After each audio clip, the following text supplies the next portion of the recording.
샬롬. 평안하셨습니까?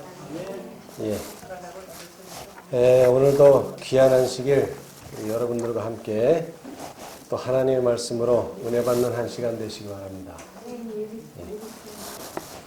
예. 요한계시록 17장. 3장. 17장이 아니고요. 3장 17절입니다. 3장 17절. 자, 찾으셨으면 누가 한번 읽어주시겠어요? 내가 말하기를 나는 부자라 부여하여 부족한 것이 없다나 내 공부한 것과 가련한 것과 가난한 것과 눈먼 것과 벌거벗은 것을 알지 못하도다. 아멘. 자, 오늘 저는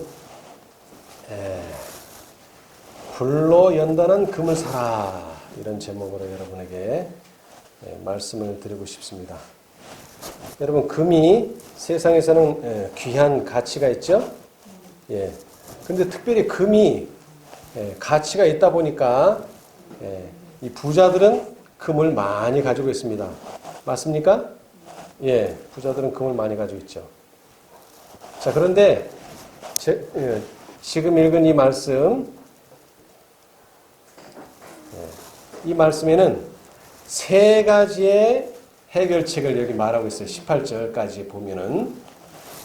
그런데 여기에 치료제다 또는 이것이 필요하다 이렇게 말하지 않고 내가 너를 뭐 한다 그랬습니까? 권한다 이런 표현을 했어요. 권한다. 저는 뭐 자세한 건 모르지만은 예를 들어서 그 식당에서 좀 부패한 음식을 팔았다. 그러면은 첫 번째로 날려오는 게 뭡니까? 명령이 날라요. 명령, 행정 명령. 이거 조치해라. 그런데 그 명령도 주어졌는데 불구하고 또 똑같은 음식을 만들어서 또 그 같은 문제로 걸리면 어떻게 됩니까? 이번에는 그때는 영업정지입니다. 그때는 영업정지. 왜냐하면 이렇게 하라고 분명히 얘기했는데 왜 니네가 안 고쳤느냐? 그러니까 처음에는 경고적인 표현이죠. 이게 권한원이도 마찬가지입니다. 이거 안 한다고 해서 뭐 어떻게 되는 건 아니에요. 그러나 권한다는 말에는 이것이 되지 않을 경우는 그 다음에 뭐라고요? 영업정지입니다. 영업정지. 예, 특별히 계시록 3장 2장으로부터 3장에는 7교회가 나와요. 근데 다 뭐가 있습니까? 이렇게 권하는 말이 있습니다. 권하는 말이 있어요. 왜냐하면 그 교회마다 필요한 것이 있기 때문에. 그런데 이번에 권하는 건 조금 유형이 다릅니다. 왜 그렇습니까? 이 교회마다 예수님의 그런 형편이 다른데 이 7번째 교회 라오디게아 교회의 예수님은 어떤 분으로 이야기가 되고 있죠? 참된 증인이다. 이렇게 말씀하셨어요. 그런데 그 증인이 지금 뭐 하는 거예요, 이제? 권하는 거죠. 그 증인이 권하는 거예요. 그냥 보통 사람이 권하는 게 아니고 증인이 권한다 이 말이에요. 그것도 참된이 앞에 붙어 있어요. 왜냐하면 요즘 거짓 증인들이 많아서 그래요. 이건 참된 증인이에요. 그런데 이 증인이 말씀하시기를 세 가지를 말했어요. 자, 안약은 왜 바릅니까, 우리가? 안약은 왜 씁니까? 안약. 여기 눈먼 것과, 그렇죠? 자, 그 다음에 흰옷은 왜 필요합니까? 벌거벗은 것. 자, 그런데 이 금은요, 세 가지를 커버합니다. 세 가지. 자, 무슨 세 가지예요? 곤고한 것이 있네요. 그죠? 저기 곤고한 것. 그 다음에는 뭐예요? 가련한 것. 그 다음에는요? 가난한 것. 이 세 가지를 다 커버해요. 자, 여러분. 여기 우리 여기 앉아 계신 분들 중에 눈이 멀었다. 이거 어떤 사람입니까? 장애인입니다. 장애인. 보통 사람이 아니에요.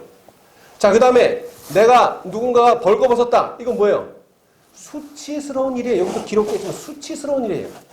눈 먼 것은 장애가 있는 것이고, 그 다음에는요, 벌거벗은 것은 수치스러운 거예요. 이거는 아주 수치스러운 거. 그런데 우리 집에 금이 좀 없다. 가난은 아니죠. 금 없다고 가난하진 않잖아요. 그렇잖아요. 금이 있으면 좋죠. 말 그대로 여기 부자라 그랬으니까 부자가 되면 좋죠. 그러나 금 없다고 뭐라 그러는 사람 없어요. 그러나 여러분이 눈을 못 본다 그러면 뭐라 그래요? 이 사람 장애인. 그 다음에 내가 옷을 벗고 다닌다. 수치스러운 사람이에요. 그러나 내가 금이 없다고? 저 사람 금이 없네? 저 사람 부자가 아니네? 손가락질 할 사람 없어요. 그렇죠? 네. 그래서 많은 사람들이 뭐를 간과해요? 금을 사는 일을 간과한다 이것입니다. 자, 이렇게 얘기하면 좀 이해가 안 되니까 좀 더 쉽게. 자, 세 번째 성경절이 뭡니까? 내가 입맞은 자의 수를 들으니 이스라엘 자손의 각 지파 중에서 입맞은 자들이 14만 4천이니. 여러분, 오늘날 재림을 기다리는 사람들한테 14만 4천인 얘기를 하면은 좋아합니까? 안 좋아합니까? 안 좋아요. 안 좋아하죠. 똑같은 얘기예요. 지금 예수님은 권한다. 뭐를 권한다 그랬어요? 안약 사는 거는 당연한 거고, 그 다음에 흰옷 입는 것도 당연해요. 흰옷 없으면 수치스러워요. 그런데 나는 흰옷도 있고 안약도 있는데 뭐하러 금을 살 필요가 있느냐 이거죠. 14만 4천이는 너무 어렵고, 그 밑에 이일 후에 내가 보니 각 나라와 족속과 백성과 방언에서 아무라도 능히 셀 수 있는 그냥 큰 무리만 들어가면 되겠습니다. 그런데 다시 말하지만 참된 증인은 뭐라고요? 네가 부자가 되라 이거예요. 아멘. 부자가 되라는 거예요. 그래서 보니까 부자가 되도록 방법까지 다 설명했어요. 마태복음 13장에 8개의 비유가 나오는데 그 중에 2개가 바로 그 부자 되는 법을 가르쳐 줍니다. 뭐 하라는 거예요? 감추인 보화를 발견하고 첫째는 그죠? 그다음 발견했으면 어떻게 해야 돼요?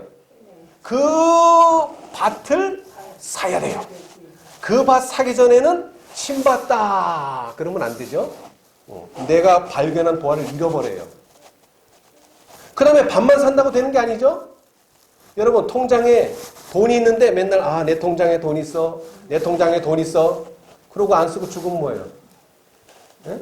돈 많은 사람들 보세요. 무슨 회장들 다 돈 쓰고 죽습니까? 돈 다 못 쓰고 죽어요. 그건 결국 자기 돈이 아니에요. 그냥 있다 하고 죽는 거지.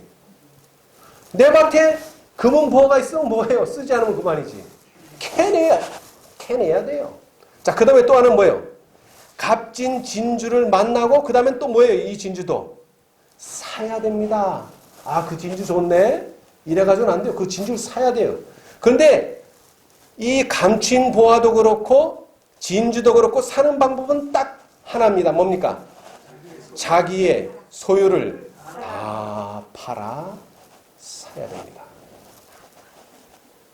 자기의 소유를 조금이라도 남겨두면 이것은 살 수가 없습니다. 그 이유는 이제 계속 가면은 알게 됩니다. 자, 예수님께서는 우리에게 그래 너 흰옷도 입었고 안약도 발랐으니까 그냥 평범하게 살아라.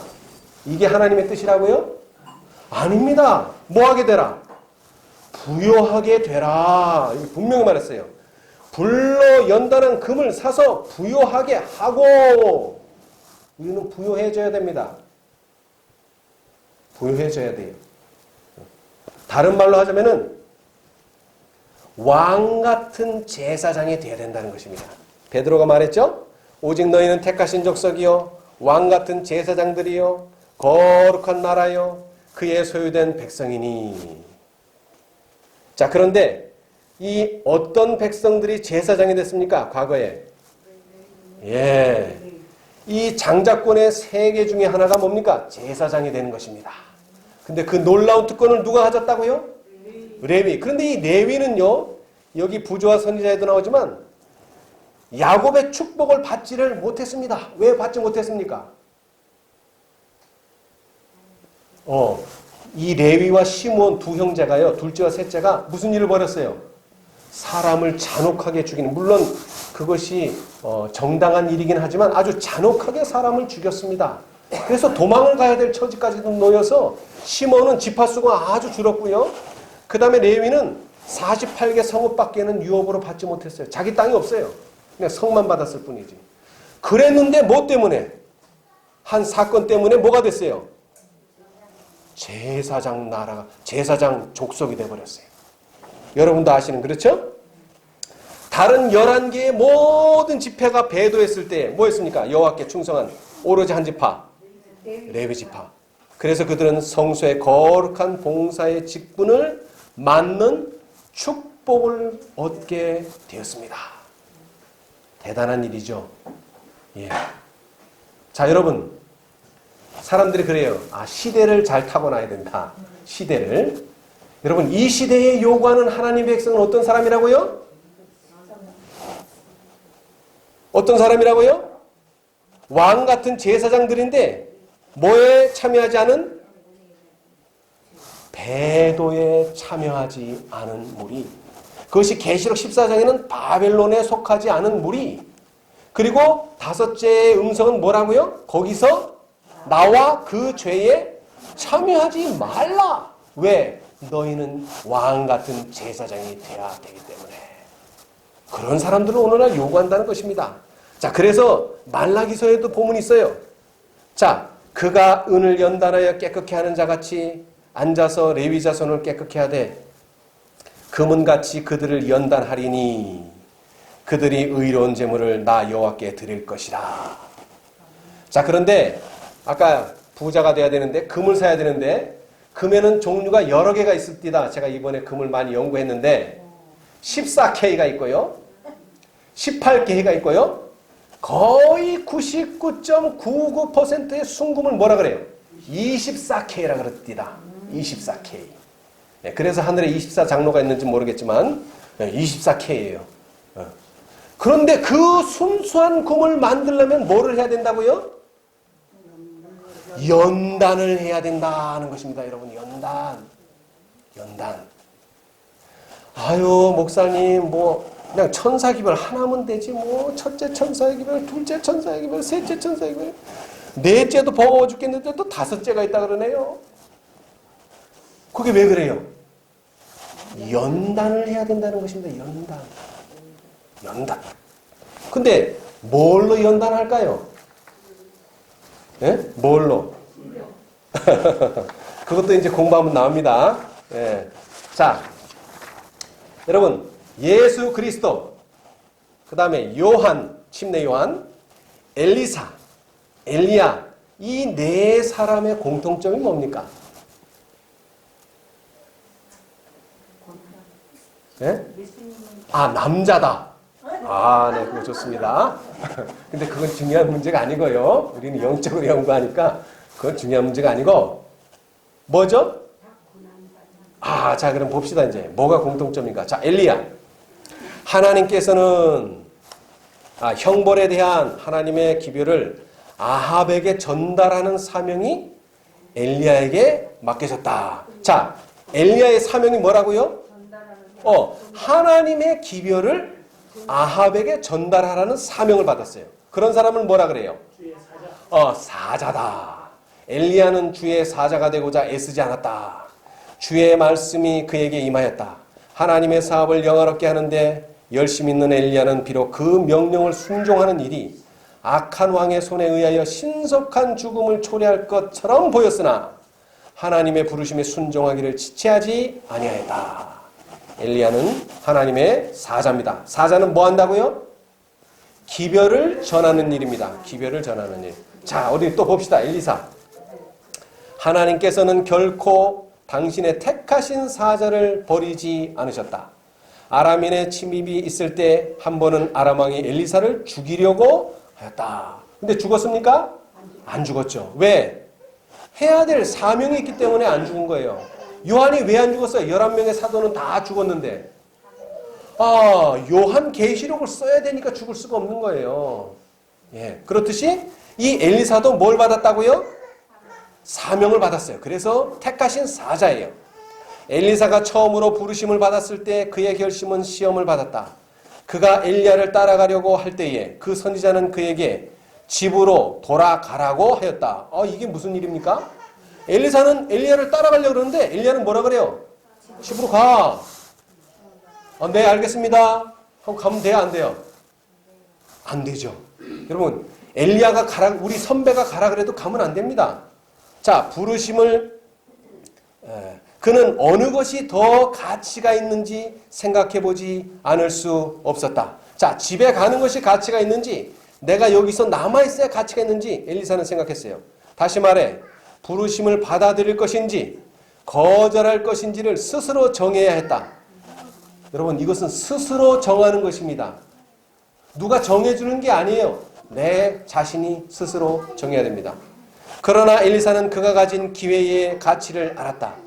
그는 어떤 세속적인 이익으로도 하나님의 사자가 될 가능성과 하나님의 종과 교제할 특권을 맞바꿀 수 없다고 생각하였다. 이러면 부자가 되는 거예요. 자, 그 다음 이제 신약시대로 와서요. 침례 요한. 요한은 여호와의 사자로서 나가서 사람들에게 하나님의 빛을 가져다 줄 것이었다. 그는 사람들의 사상의 새 방향을 제시해야 했다. 그는 그들에게 하나님의 계명의 신성성을 인식시키고 하나님의 완전한 의의 필요성을 느끼도록 해야 했다. 그러한 기별자는 거룩해야 했다. 자, 사자를 다른 말로 하면 뭐라고요? 기별자다. 예. 그리스도께서는 침례 요한이 가장 위대한 선지자들 중에 한 사람이라고 말씀하셨으며 청중들에게 요한이 하나님께로부터 온 사자라는 충분한 증거를 그들이 갖고 있음을 보여주셨다. 자, 그리고 성경절을 보니까 저가 또 엘리야의 심령과 능력으로 주 앞에 앞서가서 아비의 마음을 자식에게 거스리는 자를 의인의 슬기에 돌아오게 하고 주를 위하여 세운 백성을 예비하리라. 네. 자, 그 다음에 이제 마지막으로요. 예수 그리스도. 여러분, 예수 그리스도는 뭐라고요? 사자다. 흔들리지 않는 믿음과, 흔들리지 않는데 이게 잘못 썼습니다. 흔들리지 않는 믿음과 신뢰로 기도하고 또 기도하라. 언약의 사자, 우리 주 예수 그리스도는 당신의 믿는 자녀들의 기도를 간합되게 해 주시는 중보자이시다. 특별히 예수님은 앞에, 사자 앞에 언약의 사자라. 이 언약이 들었습니다. 근데 이 언약은 상당히 중요한데요. 자, 이제 좀 더 읽어보면 나옵니다. 자, 그 다음에는요. 목사들에게 보내는 건 40페이지. 내가 말하되 정한간을 그 머리에 씌우소서 하며 하나님의 천사들이 곧 정한간을 그 머리에 씌우며 옷을 입히고 여호와의 사자는 곁에 섰더라. 이거 어디에 나오는 말씀입니까? 여기 있잖아요. 스가랴 3장에 5절에 있죠? 자, 그런데 화해 선지자는 거기다가 주석을 붙였어요. 그죠? 대가로를 쓰고 자, 정한간을 머리에 씌워라. 그랬더니 누가 그렇게 했어요? 천사들이 관을 씌웠어요. 곧 정한간을 머리에 씌우며 옷을 입히고 그 다음에 여호와의 사자가 곁에 섰다 그랬는데 여호와의 사자 해놓고 뭐라 그랬습니까? 괄호하고 그들의 속량자 예수. 예수님이 뭐라고요?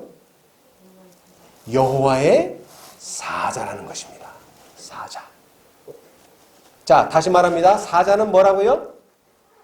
기별자. 네, 우체부와 같은 사람이에요. 우체부. 자, 우체부는 뭐예요? 보내신 자입니다. 여기 요한복음 3장에 나온 대로. 자, 요한복음 3장 읽어보겠어요. 하나님이 그의 아들을 세상에 보내신 것은 자, 하나님이 누구를 보냈대요? 우체부를 보낸 게 아닙니다. 아들을 보냈는데 그 아들이 곧 뭐라고요? 그러니까 사자다. 기별자다 이거예요. 자, 왜 보냈다고요? 세상을 심판하려고 보낸 게 아니고 그죠? 그 사자로 말미암아 세상의 구원을 받게 하려 하심이니라. 이게 어디에 나오는 말씀이냐면 요한복음 3장 16절에 뒤에 나오는 말씀이에요. 신약성경에 보면은요, 보내신이라는 단어가 신약성경에 49번 나와요. 49번. 그런데 39번이 요한복음에 나와요. 그리고 요한복음 3장부터 17장까지 계속 들었어요. 보내신, 뭐 보내신 자, 보내신 것, 보내신. 17장까지 계속 나와요. 그 다음에 20장에 나오고. 요한은 뭘 강조했어요? 예수님이. 하나님이 보내신 뭐다? 사자다. 그래서 여기 뭐라고 말씀하셨느냐? 요한복음 6장에는 예수께서 대답하여 가라사대 하나님의 보내신 자, 다시 말하면 사자를 믿는 것이 뭐라고요? 하나님의 일이니라. 자, 그 다음에 요한복음 17장에는요, 우리가 잘 아는 말씀이죠? 영생은 곧 유일하신 참 하나님과 그의 보내신 자, 사자 예수 그리스도를 아는 것이니라. 그리고 맨 마지막에 20장에 아버지께서 나를 보내신 것 같이 나도 너희를 보내노라. 그러니까 누가 또 사자가 된 거예요? 우리가 아니죠. 여기는 제자들, 예수님의 제자들도 뭐가 됐어요? 사자가 됐어요. 왜? 예수님이 보냈으니까.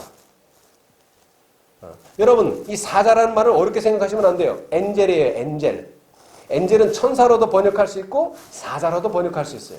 근데 우리는 여태까지 14장과 18장을 다 뭘로만 해석했어요? 천사로만. 근데 사실은 그들은 사자예요. 하나님이 보낸 사람들이라 이 말이에요. 누구를 보냈듯이? 엘리야를 보냈듯이. 또 누구를 보냈듯이? 엘리사, 심내요한, 심지어는 예수 그리스도, 인성을 쓰고 오신 예수 그리스도도 결국은 뭐라고요? 사자. 그런데 그 사자는 좀 특별하게 언약의 사자다. 예, 언약의 사자. 예. 자, 이들은 공통점이 뭐라고요? 사자다. 다시 말하면 뭐라고요? 기별자다. 예. 그래서 예수님 그랬죠?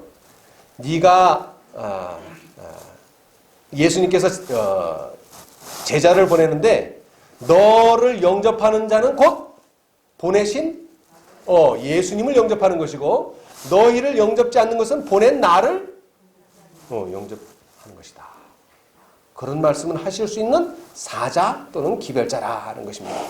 자, 그런데 아까도 말했지만 언약의 사자란 무엇이냐? 언약의 사자. 이것은 말라기서에 나오는 말입니다. 자, 말라기서 3장 1절로부터 2절을 보면요. 만군의 여호와가 이르노라. 보라, 내가 뭐를? 내 사자를 보내리니 그가 내 앞에서 길을 예비할 것이요 또 너희의 구하는 바 주가 호련히 그 전에 임하리니 곧 너희의 사모하는 바 어떤 사자? 언약의 사자. 언약의 사자라는 건 뭐냐면 약속했던 사자라는 거예요. 약속했던 사자. 이것은 어디서 성취됐습니까? 첫째로 예수님이 하신 첫 번째 일이 뭐예요? 예수님이 이 세상에 오셔서 공식적으로 첫 번째 한 일, 공식적으로. 비공식적으로는 뭡니까? 가나의 혼인잔치에서 물을 포도즙으로 변하게 한 일이 있었지만 이것은 비공식이에요. 왜? 아직 내 때가 이르지 않았다. 그런다. 지금 상황이 급박하니까 내가 이건 해준다마는 공식적으로는 이게 시작이 아니다는 뜻이에요. 그럼 공식적으로 어디서 시작했어요? 성전을 정결케 하는 일. 그래서 끝나는 일도 또 뭐예요? 성전을 정결케 하는 일로서 공식적인 예수님의 사업은 거기서 끝난 거예요. 마찬가지로 이 예수님이 오시는데 이것은 약속된 대로 오셔서 약속된 일만 하신다는 뜻입니다. 그런데 이것은 신약시대에 예수님을 통해서 성취되었지만 이것은 다시 언제 이 똑같은 일이 벌어질까요? 예수님 오시기 직전에. 자, 이 말씀은 또 어디로 가느냐면 여기로 갑니다.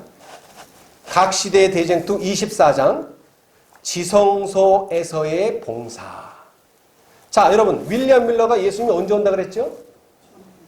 1844년 10월 20일 날 온다 그랬는데 오셨어요? 안 오셨어요? 안 오신 게 아니에요. 오셨어요. 그런데 지구에 온다고 믿었는데 윌리엄 밀러는 그게 지구에 오는 게 아니고 아까도 읽었지만 말라기서에는 어디에 온다 그랬어요? 그 전에 이 말이니 그랬더니 그 전에 하나님의 성전에 어디 계시던 예수님이 성소에 계시던 예수님이 어느 전으로? 지성소로 가신다는 뜻이지 이 지상에 세상에 오시는 이 지구에 오시는 게 아니라는 것을 그때서야 깨달았다는 거예요. 자, 이제 읽어보겠습니다. 선지자는 그의 임하는 날을 누가 능히 당하며 그의 나타나는 때에 누가 능히 서리요. 그는 금을 연단하는 자의 불과 표백하는 자의 재물과 같을 것이라. 그가 은을 연단하여 깨끗게 하는 자같이 앉아서 레위 자손을 깨끗게 하되 금은같이 그들을 연단하리니 그들이 의로운 재물을 나 여호와께 드릴 것이라. 말라기 3장 2절로 3절라고 말한다. 이제 설명을 합니다. 하늘 성소에서 그리스도의 중보 사업이 그치게 될 때 세상에 살아있는 사람들은 거룩하신 하나님 앞에서 중보자 없이 서게 될 것이다. 그들의 옷은 흠이 없어야 하고 그들의 품성은 핏부림을 통하여 죄에서 깨끗해졌어야 한다. 그들은 하나님의 은혜와 그들 자신의 꾸준한 노력으로 말미암아 악과의 투쟁의 승리자가 되어야 한다. 하늘에서 조사 심판이 진행되고 있는 동안 이게 언제부터입니까? 1844년 동안 뭐 하라는 거예요? 회개한 신자들의 죄가 성소에서 도말되고 있는 동안 세상에 있는 하나님의 백성들 사이에는 정결케 하고 죄를 버리는 특별한 일이 이루어져야 한다. 그 특별한 일을 말라기는 뭐라고 얘기했다고요? 금을 연단하는 자의 불과 같다. 그분이 사자가. 왜? 연단을 하니까. 뭐처럼? 불처럼. 근데 이 화해 선지자는 이것은 성소 제도로 치자면은 대속죄일날만 있는 평상시에는 없고 대속죄 1년에 딱 한 번 있는 무슨 일이다? 특별한 일이다. 그런데 그 특별한 일이 어디에 기록되어 있다? 요한계시록 14장의 기별에 이 사업이 더욱 분명하게 기록되어 있다. 그러니까 세천사의 사업이 뭐라는 거예요? 연단하고 정결케 하는 사업이라는 거예요. 뭐를 갖게 하는 우리로? 연단한 금, 불로 연단한 금을 가지게 하는 거예요. 근데 사람들이 이 금을 싫어하더라 이 말입니다. 금을 싫어해요. 우리는 금을 주겠다 그러는데 여러분 금을 어떻게 매매하는지 아세요?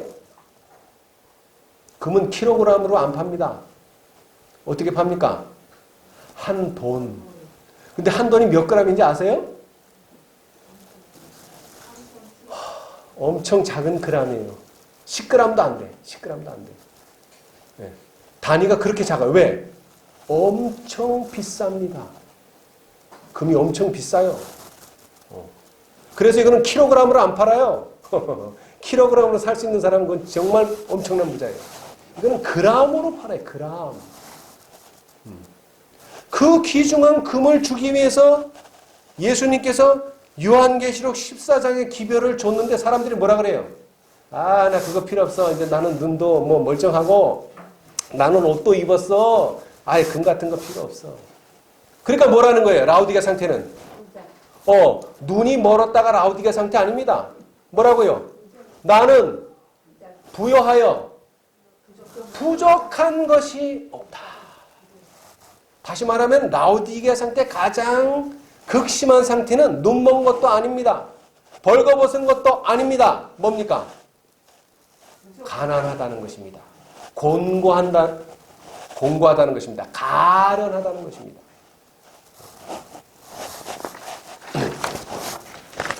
자, 이제 계속 읽어보겠습니다. 세상에 있는, 아까 읽었던 데를 다시 반복합니다. 세상에 있는 하나님의 백성들 사이에는 정결케 하고 죄 버리는 특별한 일이 이루어져야 한다.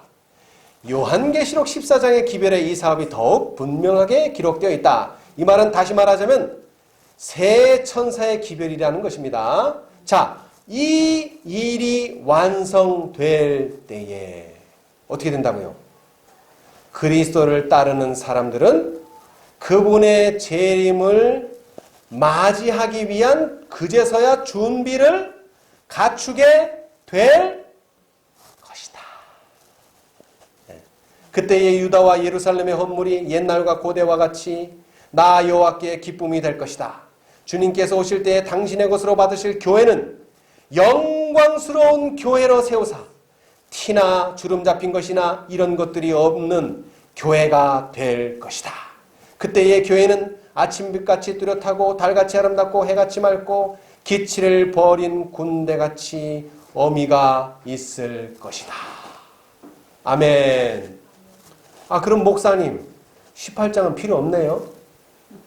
그렇잖아요. 여기 그랬잖아요. 요한계시록 14장의 기별에 이 사업, 정결케 하고 죄를 버리는 특별한 사업이 분명하게 기록되어 있다 그랬으니까 14장만 하면 되겠네요.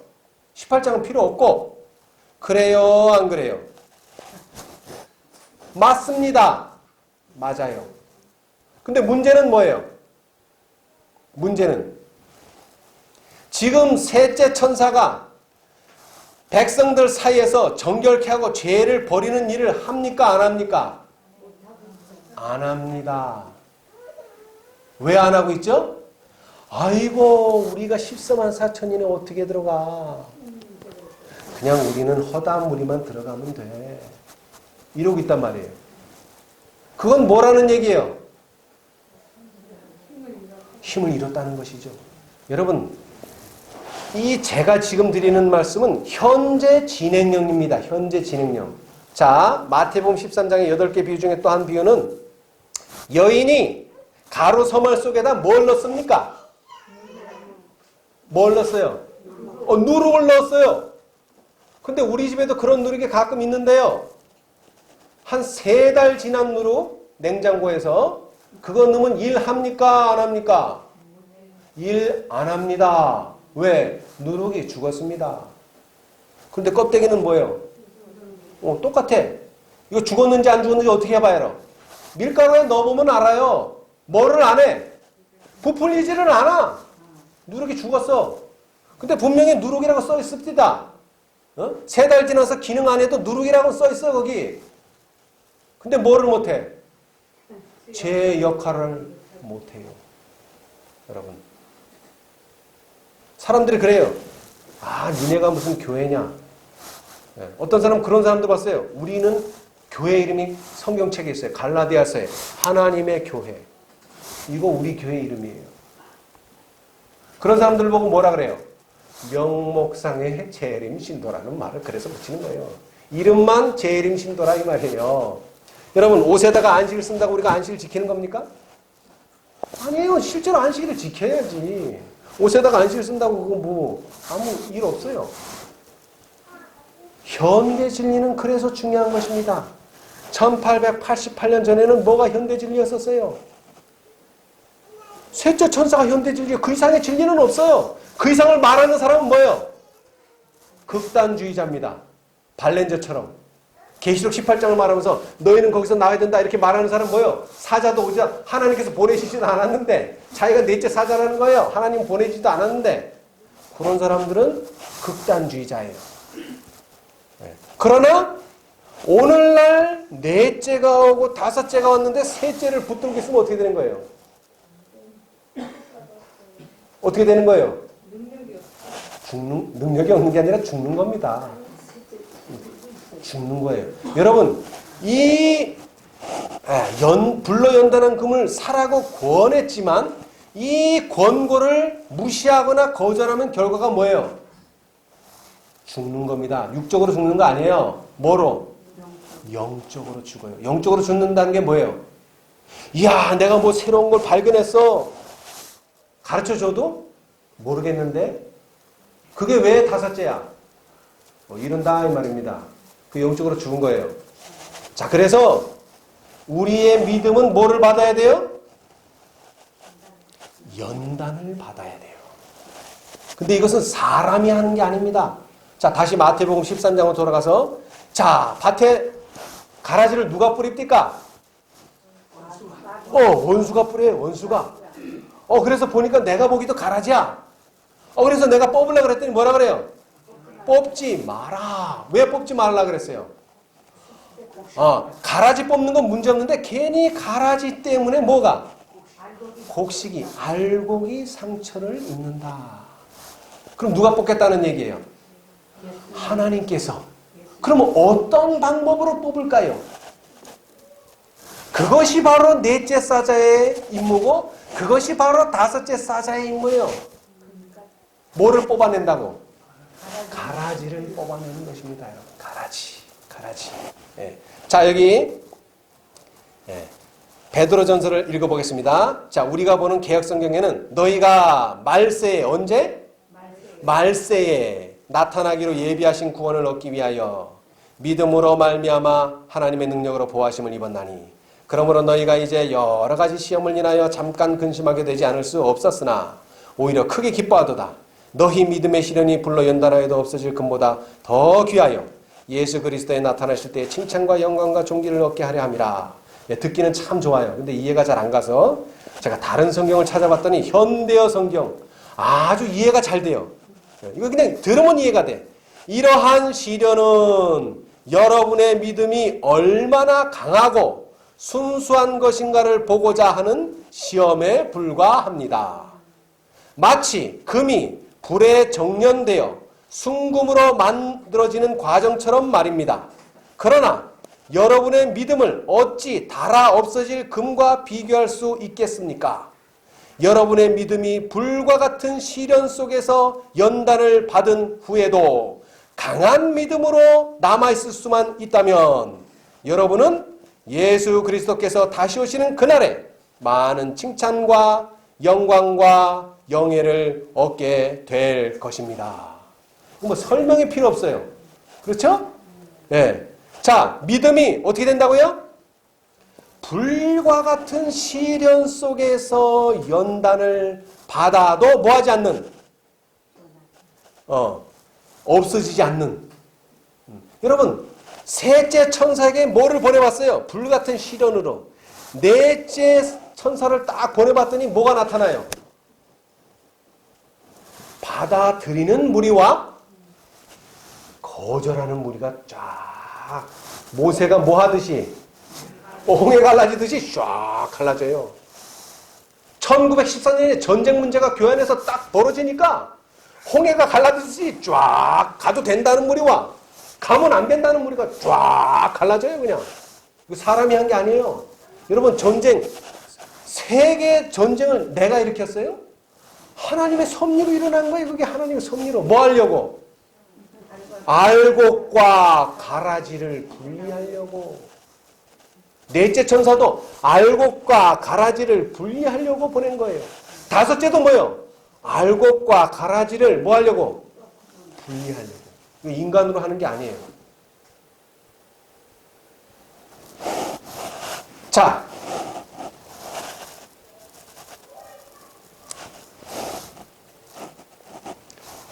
여러분, 이런 것을 분리가 일어나는 현상을 우리는 흔들림이라 이렇게 말합니다. 사실은 시련입니다.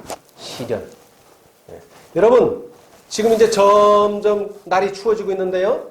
침엽수와 보통나무를 언제 구분할 수 있어요? 상록수를.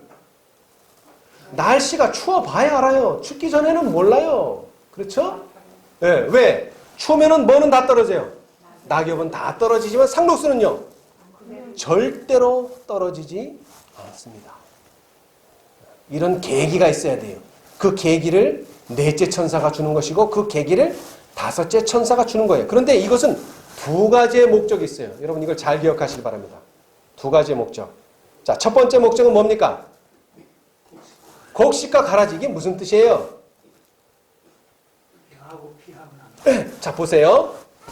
자, 이게 지금 밭이 한 덩어리가 있는데 10평 있어요. 아주 작은 밭이에요. 여기다가 나는 비싼 참깨를 심으려다가 태풍이 온다고 해서 그냥 배추를 심었어요. 자, 그런데 어디선가 참깨씨가 하나 딱 날라왔어요. 근데 뭐가 비싸죠? 비싸기는? 참깨가 비싸죠. 배추는 별로 안 비싸요. 그런데 배추밭에 들어온 참깨는 뭐예요? 가라지예요. 이거는 가라지. 이 밭에서는 필요 없어요. 배추밭에는 배추만 자라야 돼요. 여러분 여기 진위라 그랬는데 여러분 우리는 흔들림의 목적이 진리냐 오류냐, 진리냐 대총회냐, 진리냐 37개 원칙이냐, 또 갈라져야 된다 이 말이에요. 아시겠어요? 여러분 원칙 중요합니다. 그 다음에 교리도 중요합니다. 그 다음에 대총회도 엄청 중요해요. 그런데 뭐보다는 중요하지 않아요? 진리보다는 중요하지 않아요. 왜요? 왜 중요하지 않아요? 진리가 없으면 뭐가 일어나잖아요? 분리가 문제가 아니에요. 자, 여러분 계속 제가 강조했는데 우리가 금을 살려면 뭐가 있어야 돼요? 금을 살려면 연단을 받아야 되죠. 뭘로 연단을 받아요? 진리로 연단을 받는 거예요. 여러분 대장장이가요. 쫙 이게 쇳덩이를 풀무에다 집어넣어요. 그 다음에 망치에 따라서 뭐도 될 수 있고 호미도 만들 수 있고요. 그죠? 망치질에 따라서 뭐도 만들 수 있어요. 낫도 만들 수 있고요. 뭐 여러 가지 연장 만들어요. 근데 그거 할 때 뭐가 꼭 필요하냐? 밑에 대고 있는 쇳덩이가 하나 필요해요. 그죠? 그냥 땅에다 대고 백날 쳐보세요. 그거 모양 만들어지나? 절대로 안 만들어집니다. 왜? 쇠가 더 강하니까 자기 모양을 계속 유지하고 있어요. 그런데 어디다 대면? 그 단단한 쇠에다 대면 망치질 할 때마다 뭐가 일어나요? 변형이 일어나요. 변형이. 누가 원하는 대로? 대장장이가 원하는 대로. 그 기준이 뭐라고요? 율법과 증거의 말씀을 쫓을지니. 진리가 없으면요, 우리는 절대로 변화되지 않습니다. 자, 그런데 그래서 여기 그랬죠? 저희로 바람 앞에 겨와 같게 하시고 여호와의 사자로 몰아내소서. 뭐를? 겨를 몰아내소서. 우리는 뭐만 남아야 돼요? 진리만 남아야 돼요. 진리만. 우리의 마음속에는 유전, 인간의 유전, 내가 배운 거, 그 다음에 어떤 세상의 풍습, 이런 게 남으면 안 되고 뭐가 남아야 된다고요? 진리만 남아야 돼요. 그래서 진위라 그랬어요. 진리냐 오류냐, 진리냐 교회냐, 진리냐 원칙이냐. 우리는 진리만 남아야 돼요. 자, 그 다음에 두 번째 뭡니까? 자, 이제 진리만 남았어요. 배추밭에 배추만 남았어요. 그러면 끝나는 거예요? 배추는 제가 예를 좀 잘못 든 것 같아요. 열매가 아니라. 자, 열매를 맺어야 돼요. 그것이 또 마태복음 13장에 나와요. 씨를 심었는데 처음에는 어떻게 했어요? 그 씨를 누가? 길가에 뿌려져가지고 누가? 새가 그냥 홀랑 집어먹었어요. 그 다음에 두 번째는 제대로 심겼어. 근데 뭐를 못해? 뿌리를 내리지 못해. 왜? 땅이 너무 딱딱해가지고. 그 다음에 세 번째는요. 이번에는 뿌리까지 쫙 내렸어. 근데 뭐를 못해? 열매를 맺지 못하게 옆에 있는 가라지가 계속 그 영양가를 뽑아먹는 거예요. 그냥. 그러나 네 번째는요. 그런 거 없어가지고 뭐예요? 30배, 60배, 100배의 결실을 맺었다는 것입니다.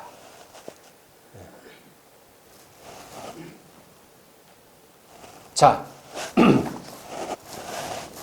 예수께서 그들 앞에 또 비유를 베풀어 가라사대 천국은 좋은 씨를 제 밭에 뿌린 사람과 같으니 사람들이 잘 때에 그 원수가 와서 곡식 가운데 가라지를 덧뿌리고 갔더니. 실물교훈에는 좋은 씨는 하나님의 말씀 곧 진리에서 난 자들을 대표한다.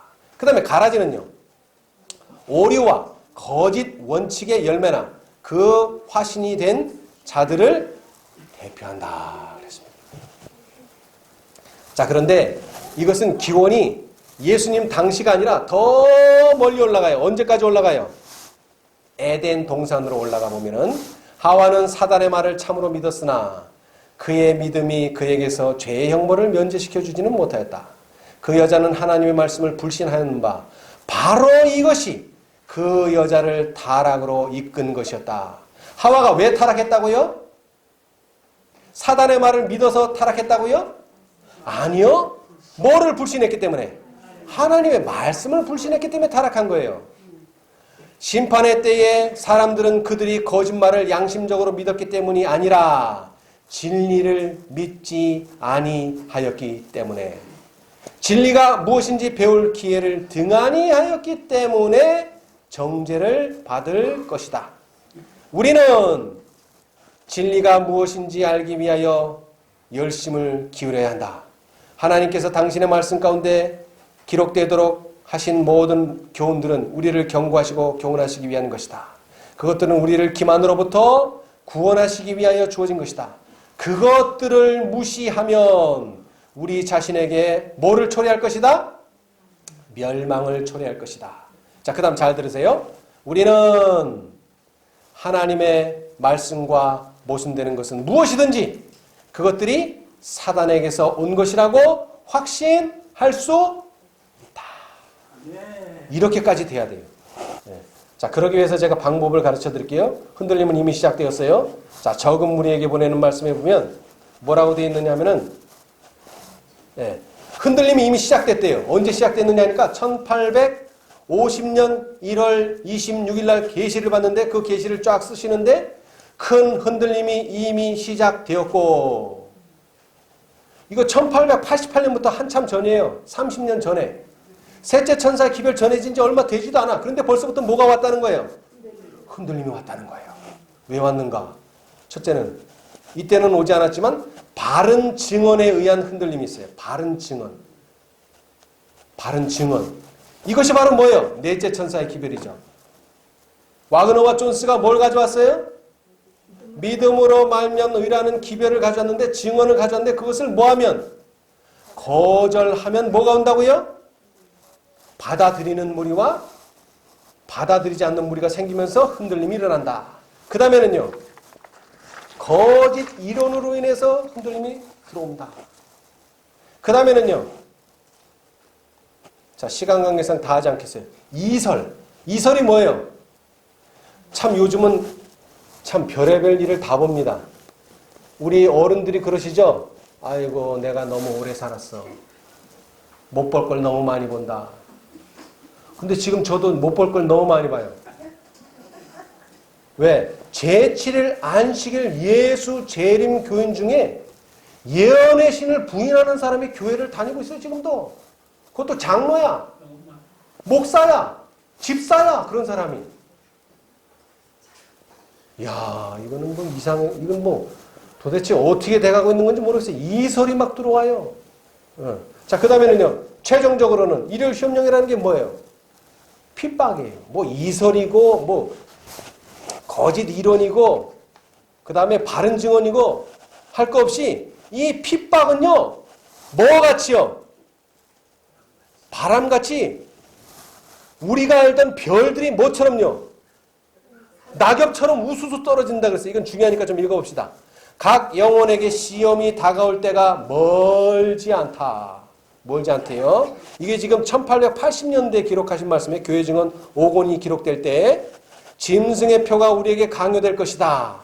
한 걸음 한 걸음씩 세상의 요구에 양보하고 습관에 순응해온 자들은 조소와 모욕과 위협적인 투옥과 죽음을 당하기보다는 오히려 권력에 굴복하는 것이 어려운 문제가 아님을 알게 될 것이다.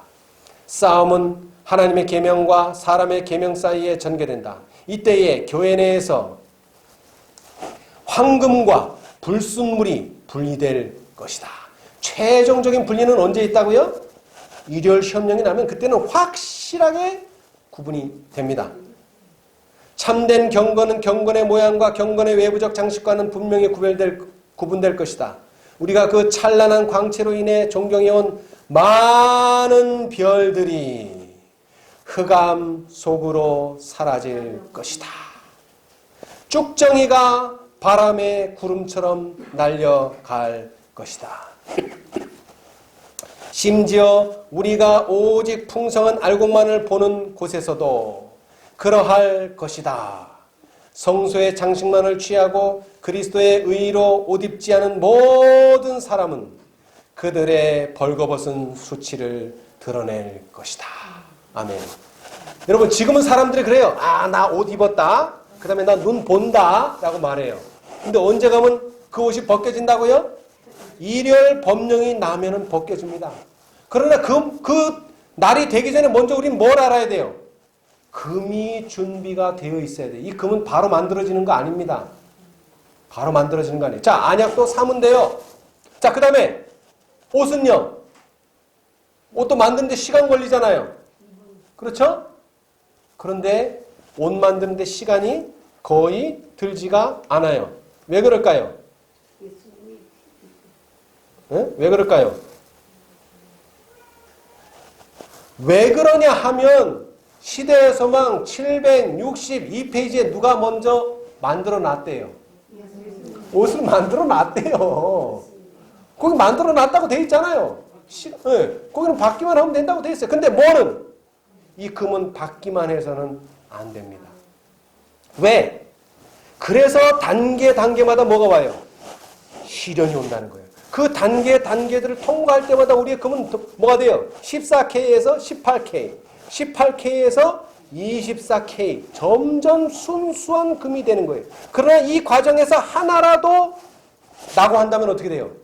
순수한 금은 절대로 이르러 오지 않습니다. 자, 그래서 여기 시련의 시기가 왔다 그랬어요. 이것이 바로 1888년 기별을 의미하는데요. 시련의 시기가 우리에게 임박하였다. 다시 말하자면 순수한 금을 만들 시기가 왔다는 거예요. 이는 죄를 사유하시는 구세주이신 그리스도의 의에 대한 계시를 보여주심으로 셋째 천사의 큰 해침이 이미 시작되었기 때문이다. 이것은 온 땅을 영광으로 환하게 할 천사의 빛의 시작이다. 근데 이걸 뭐라 그랬어요? 빛의 시작이다 그랬단 말이에요. 시작. 자, 시작했으면 뭐가 있어야 돼요? 물론 끝도 있어야 되지만 끝 바로 갈 수는 없죠. 뭐가 있어야 돼요? 시작, 과정, 그 다음에 끝이 오죠. 결말, 성취, 결말이 와야 되는데 화이트부인은 1888년 믿음으로 말미암는 이 넷째 천사의 기별은 뭐다? 시작이다. 그러니까 뭐를 염두에 두신 거예요? 또 다른 프로세서, 또 다른 과정이 있다는 것을 암시하고 있는 내용이에요. 근데 우리는 너무나 좋아가지고 시작될 때니까 끝날 것만 기다리고 있어요. 근데 이게 끝이 안 나더라고요. 1888년으로부터 또 많은 시간이 지났어요. 근데 끝이 안 났어요. 그 말은 뭐를 말합니까? 또 다른 시련이 와서 지체되는 것에 대한 보답을 해줘서 우리가 더 연단돼야 될 필요가 있다는 것입니다. 자, 그래서 이 넷째 천사의 기별을 거절했을 때 하늘에는 뭐라고 기록된다고요? 하늘책에는 부족하다. 여러분, 이 부족하다는 말은요, 언제 쓰는 거예요? 아니요, 그런 뜻이 아니라, 자, 알곡이냐, 가라지냐, 여기는 부족한 게 없어요. 진짜냐, 가짜냐를 따지는 거지. 이건 부족한 게 필요 없어요. 그러나 우리가 이제 알곡이 되었다면 우리는 이제 뭐가 필요해요? 부족하냐, 충분하냐. 요게 이제 필요한 게 우리는. 쭉정이냐, 알곡으로 결실을 맺느냐. 요게 필요하다고요. 우리는 그렇단 말이에요. 자, 그런데 넷째 천사를 기별을 거절하고선 절대로 완전하게 결실을 맺을 수 없다는 내용이 바로 하늘책에는 부족하다라고 기록된다는 거죠. 그죠? 그래서 뭐가 중요하냐? 뭐가 중요하다고요? 우리가 열매를 맺으려면 우리가 쭉정이가 되지 않으려면, 결실을 제대로 맺으려면 이 천사와 뭐를 해야 된다? 연합해야 한다는 것입니다. 왜? 전에는 계시록 14장에 세 천사로 다 된다 그러지 않았습니까? 물론 그랬죠. 그런데 어떻게 됐어요? 예수님이 지체되면서 세 천사가 살아계신 하나님의 인을 못 쳐요. 근데 뭐는 쳐? 이는 쳐. 이는 쳐. 여러분 제7일 안식일 예수 재림교인들한테 물어보세요. 인이 뭐냐? 뭐 0.0001초 안식일 바로 나옵니다. 근데 그게 인이 되지 못하는 이유는 뭐예요? 그것이 능력이 되지 않기 때문에 그래요. 그것은 살아계신 하나님의 인이 아니에요. 전에 하나님의 인이지. 왜? 전에는 그들의 교회에 함께했기 때문에. 임재가 함께했기 때문에. 그러나 지금은요. 넷째 천사와 하나님이 함께 하시는 거예요. 그렇죠? 자, 읽어보겠습니다. 이 시대의 가장 결정적인 중대한 질문은 누가 여호와의 편에 있는가? 누가 이 세상의 진리의 기별을 전하기 위하여 계시록 18장 천사와 연합할 것인가? 근데 그 천사가 뭘 한대요? 그의 영광으로 땅을 환하게 할 천사라는 것입니다. 그 땅을 환하게 한다는 게 뭡니까? 여러분, 금이 하는 일이 또 뭐예요? 빛을 냅니다. 광이 있어요. 여러분, 금 캐는 사람들이 무슨 기계 가지고 캐는 거 아닙니다. 뭐로 캐요? 육안으로 뭐요? 번쩍번쩍 빛나면 주워 뭐예요, 일단? 그래가지고 그걸 다 채로 치고 하면은 뭐가 나와요, 결국? 금이 나와요. 근데 빛나지 않는다면 거기는 금이 없습니다. 금은 빛을 내야 돼요. 근데 그 빛이 그냥 빛이 아니에요. 왜 그냥 빛이 아닐까요? 하나님의 영광의 빛, 다시 말하면 하나님의 품성에서 흘러나오는 빛이기 때문에 그래요. 네. 자, 만일 그대들이 하나님의 말씀을 믿는다면 그것이 그대들의 성향의 십자가가 된다 해도 모든 일에 말씀이 인도하는 대로 행하라. 여러분, 오늘날 교회에서 못 나오는 사람들 중에 어떤 사람들은 뭐라고 말합니까? 니네 교회는 너무 적다. 니네 교회는 하는 일이 뭐냐? 뭐 이런 거 따지는 사람들이 있어요. 그거 틀린 말 아니에요. 맞는 말이에요. 근데 뭐를 따져야 돼, 우리는? 그런 걸 따지기 전에. 진리가 있는가 없는가를 따져야 돼, 먼저는.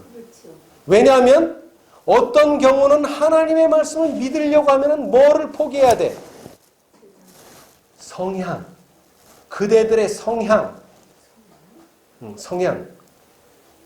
그러니까 예를 들어서 사람이 많아야지 많은 일을 할 거 아니에요. 사람이 적은데 어떻게 많은 일을 해요? 그렇잖아요. 그렇죠? 세상적인 잣대로 보면. 그런데 그런 세상적인 잣대를 적용하지 않고 말씀의 잣대를 들이대야 된다 이 말이에요. 자, 이것이 진리인가 아닌가 그것을 따지는 게 옳지, 이것을 투표에 붙여서 투표가 많으면은 받아들이고 투표가 적으면은 안 받아들인다, 그런 식으로 하다가는 평생 가도 진리를 받아들일 수가 없어요. 내 성향, 내 방법대로 하면 안 된다는 거예요. 온 마음을 다하여 진리를 사랑하라. 자, 그 다음 잘 들으세요. 셋째 천사의 기별은 이해받지 못할 것이다. 자, 누가 이해를 못할까요? 누가? 자, 여기 리뷰라고 써있죠? 리뷰는 뭐냐면 리뷰 앤드 헤랄드예요. 이 제7일 안식일 예수 재림교회는 두 가지의 잡지가 있어요. 하나는 뭐예요? 리뷰 앤드 헤랄드. 하나는요, 시족. 우리나라도 또 마찬가지죠. 우리나라는 뭐죠? 시조사에서 뭘 만들어요? 교회 진앙. 또 하나는요, 시족. 두 개 만들어요. 미국도 마찬가지예요. 시족. 그 다음에 뭐예요? 리뷰 앤 헤랄드. 근데 우리나라랑 좀 다르게 좀 하지만 하여튼 우리나라는 시조는 누구에게 주는 잡지예요? 시조. 이방인들에게 주는 잡지예요. 그래서 거기는 신앙이 아주 작게 나와요. 그런데 교회 지나면 누구한테 주는 책이죠? 교인들한테 주는 책이에요. 거기는 뭐가 나와요? 진리가 속속들이 나오죠. 신앙 이야기, 100%가 신앙 이야기예요. 마찬가지로 리뷰 앤드 헤랄드는 저 이방인에게 주는 전도 책자가 아니에요. 누가 보는 거라고요? 제7일 안식일 예수 재림. 예수님의 재림을 기다린다고 하는 사람들. 자, 다시 읽겠어요. 만일 그대들이, 여기 그대들은 누구예요? 재림교인들. 자, 그대들이 하나님의 말씀을 믿는다면 그것이 그대들의 성향의 십자가가 된다 해도 모든 일에 말씀이 인도하는 대로 행하라. 온 마음을 다하여 진리를 사랑하라. 그런데 그렇게 하자면 어떻게 된다고요? 셋째 천사의 기별은 이해받지 못할 것이다. 그래서 어떻게 되는가? 그 영광으로 땅을 환하게 할 빛, 계시록 18장 천사의 빛은 그 빛의 계속적인 영광 가운데 행하기를 거절하는 사람들에 의하여 어떤 빛으로? 거짓 빛으로 불리워질 것이다. 네. 아주 놀라운 이야기입니다, 이것은. 내가 전에는 셋째 천사의 기별을 믿었는데, 전에는 그랬겠죠. 근데 언제? 지금 넷째 천사가 활동하고 다섯째 천사가 활동하는데 그 빛의 계속적인 영광 가운데서 계속 따라가지 않으면 어떻게 된다고요? 내가 여태까지 알았던 세 천사의 기별, 내가 여태까지 알았던 네 천사의 기별도 뭘로? 거짓 빛으로 불리워질 것이다. 여러분, 내가 알고 있는 것이 다가 아닙니다. 어떻게 해야 돼요? 우리는 계속. 그래서 불로 연단한 금을 사라. 전에 샀는데요? 또 사라. 또 사야 돼요. 또. 왜 또 사야 돼요? 자, 윌리엄 밀러의 꿈에 의하면 내가 보석이 너무나 좋아서 사람들에게 구경을 시켜줬어요. 그랬더니 어떻게 됐어요? 그 보석이 다 짓밟히고 막 어질러펴지고 그것도 좋은데 누가 자꾸 거기다 뭐를 섞어요? 가짜를. 거기다 계속 가짜를 섞어요. 그래가지고 이제 자기가 봐도 어느 게 진짜고 가짜인지 모르겠어. 그래서 막 울고 있다가 기도를 했어요. 도와주십시오. 그랬더니 한 천사가 딱 오더니 빗자루를 들고 있어요. 그죠? 그 다음에 빗자루를 막 쓸어요. 그러더니 보석들을 어떻게 해놨어요? 원래 자리대로 갖다 놨어요. 화이프는 그렇게 할 수 없어요. 우리도 그렇게 할 수 없어요. 우리가 하는 게 아니에요. 누가? 하나님의 사자들이. 네. 그 하나님의 사자라는 말은 오늘날 우리에게 필요한 사자들이, 그것은 셋째 사자는 이미 지나갔고 넷째 사자도 이미 지나갔어요. 이제 무슨 사자가? 다섯째 사자가 그 보석들을 질서정연하게 다시 원래대로 회복했는데 윌리엄 밀러가 꿈에서 보니까 뭐예요? 전에보다 뭐예요? 더 광채가 나더라고요. 왜? 사람들이 막 밟고 문대가지고 그것이 더 빛이 났다는 거죠. 그래서 할렐루야 하다가 어떻게 됐다는 거예요? 꿈을 깼어요. 여러분, 우리의 전지는 나는 이제 다섯째 사자니까 이제 뭐 모든 게 다 됐다. 그런 거 아닙니다. 우리는 지금 뭐와 뭐는 분리되어 있어요. 곡식과 가라지는 분리해냈어요. 어느 것이 진리인지는 알아냈어요. 그러나 우리가 여기서 계속 뭐 하지 않는다면, 불로 연단한 금을 사지 않는다면 우리는 결코 열매를 맺을 수 없습니다.